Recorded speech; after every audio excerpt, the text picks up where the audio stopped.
Dzień dobry Państwu. Witam bardzo serdecznie wraz z Katarzyną Zechenter, doktor UCL, z którą każdego roku ten program prowadzimy. Jest mi ogromnie miło, że to już 73. raz przyznajemy Nagrodę Literacką Związku Pisarzy Polskich na Obczyźnie. I najczęściej się spotykamy w tej sali, ale nie zawsze w tak znakomitym towarzystwie. Proszę Państwa, dzisiaj gościmy ambasadorów, dyplomatów.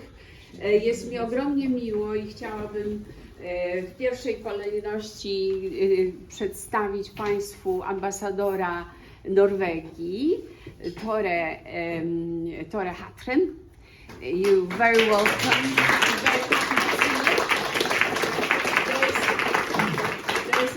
Person Chancellor from Norwegian Embassy, Laris Erik Haug. Profesor Piotr Wilczek, ambasador Rzeczpospolitej Polskiej w Londynie. Witam pana bardzo. Panią konsul Agnieszkę Fabryczewską-Ochojnacką, która jest od niedawna z nami, ale jakże miło Panią tutaj widzieć.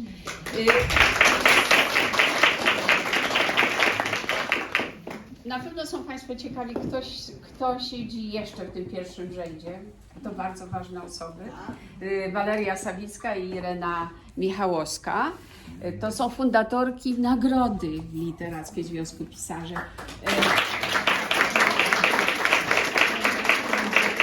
Jest mi ogromnie miło, że możemy gościć profesora György'ego Gömöriego, który otrzymał w zeszłym roku, bo taki był anons, w zeszłym roku Nagrodę Literacką Związku Pisarzy za upowszechnianie literatury polskiej na świecie. Gratuluję.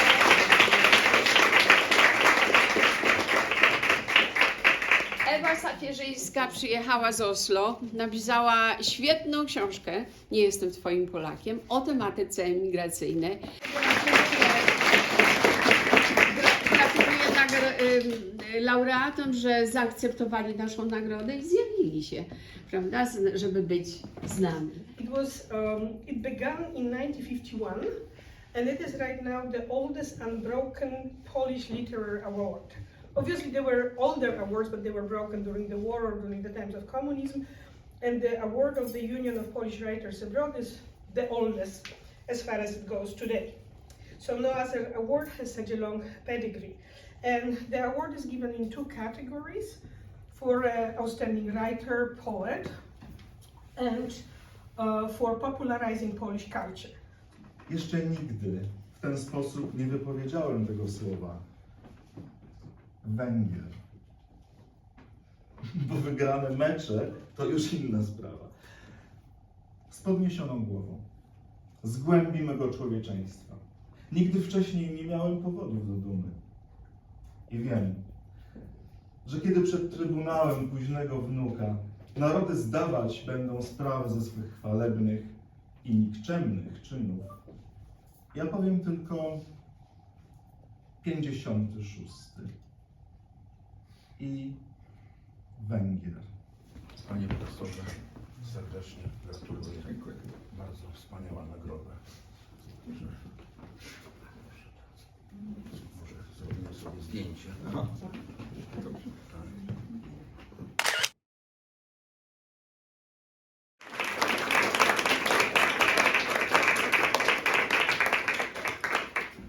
Ladies and gentlemen, it is both an honor and a personal joy to stand before you today as we celebrate the achievements of György Gömöri, a scholar, poet and translator whose contributions to Polish literature and culture are nothing short of extraordinary. George is a true bridge builder between cultures, a man who has dedicated his life to bringing Polish literature to a wider audience and deepening the intellectual ties between Poland, Hungary and the United Kingdom.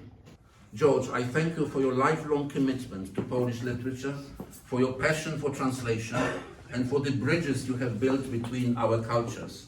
Your work has enriched generations of scholars and readers, and your legacy will continue to do so for years to come. Congratulations on this well-deserved honor, and may your literary journey continue to inspire us all. Thank you.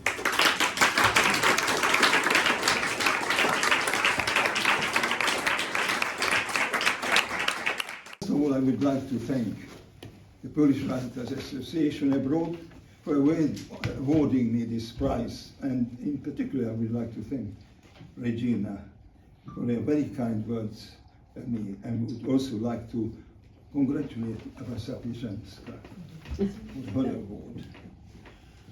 My affinity with Poland and Polish people began when, as a child, I read a book about the life of Marie Curie Skłodowska. Her spirit, and in particular her youthful defiance to Russian rule, touched me. Later on, I identified this Polish history even further when I read some novels by the Hungarian writer Maurice Jókai about Poland's struggle for independence. Then, age 17, while on holiday at Lake Balaton in Hungary, I met a group of sympathetic young Polish architects who were on vacation there. It was they who kindled my desire to learn Polish, which I began to do in earnest, going on to study at university. I was the first student to do so, that is in Budapest University, and the lecturer from Krakow had to be hired slowly for my sake. Just before beginning my university studies in 1953, I was lucky enough to win a scholarship of the Hungarian Writers Association, enabling me to spend 3 months in Warsaw. I was quite fluent by this time. Indeed, I had already translated poems by several Polish poets into Hungarian. I remember one of the first poems which I translated was Broniewski's Bagnet na broń. Would you like to present? Thank you. And dear Ewa Sapieżyńska, it is a great honor for me on behalf of the award committee, but also on behalf of Norway, as a Norwegian citizen, to present this award to you for a book, which I will speak a little bit about later, which is very important, and it's a very good book. So, thank you.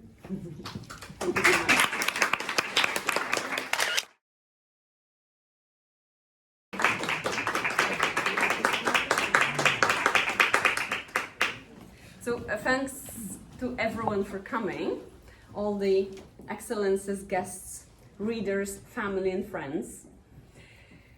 And thank you for the prize. It's an enormous honor, and it's an honor to be awarded with such a distinguished figure as George is. Gömöri. So, yes, this is the English version. So, when I received the news about the award, it was around the Christmas table, and so I, said it to my family, and then my husband asked, "Oh, it's an award by the Association of Polish Writers Abroad. Did Gombrowicz get the prize?" No. Yeah, exactly. This was his question, so I had to check, and I told him, "No, Gombrowicz didn't get the prize, but Miłosz got it, and Mrożek got it too." And then my husband was like, "This is good enough."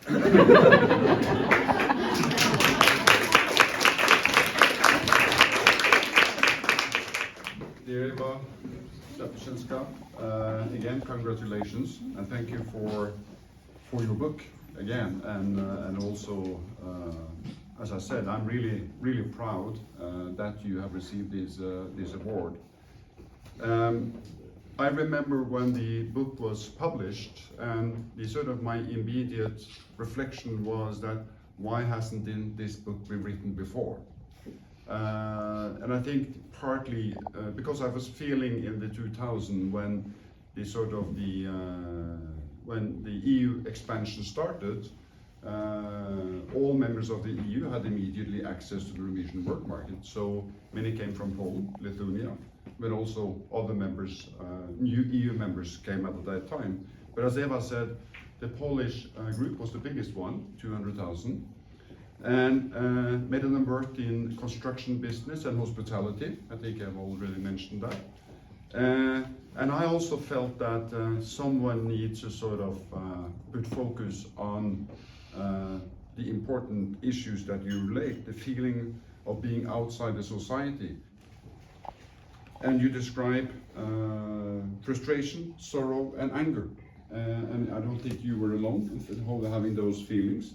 You reflect very deeply about the other, about Polish in Norway's identity and the feeling of being belonging, and perhaps the lack of that. And I think it's also, there were examples of exploitations at the work market. And I think one of the reasons why exploitation was possible, because there were too few voices that were protesting in newspapers and publishing books and raising debates. And therefore your book was very important.